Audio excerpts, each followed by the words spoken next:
for many businesses, especially SMEs, this is a very complicated landscape. The rules can be too vague, it can be too costly to comply, and there is an increasing pressure to demonstrate sustainability impacts, or they get excluded from value chains.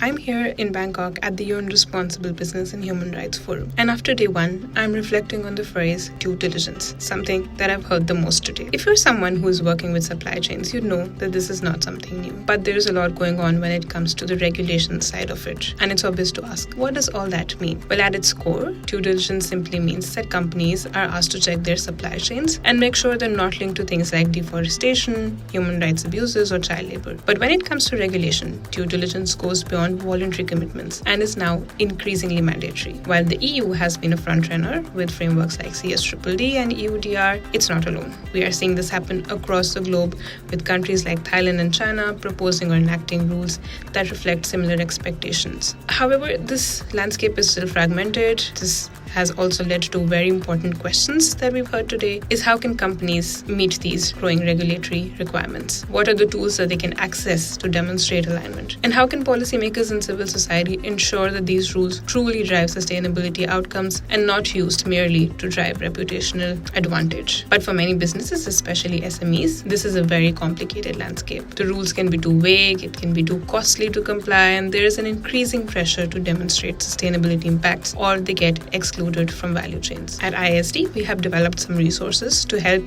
make sense of this. Our due diligence workbook is a hands-on guide for supply chain actors, showing how to assess compliance against a set of key indicators, supporting market access for all. We also publish an overview that looks at the broader policy landscape and explores what common themes run across selected due diligence regulations. Well, whether you're working in sourcing, policy, or advocacy, understanding how to implement these rules is essential. Make sure to have a look at the resources that we have developed and let us know what you think. What are the challenges you're seeing on ground? What are the opportunities to make due diligence really meaningful and make sure that it really does have environment and social impacts?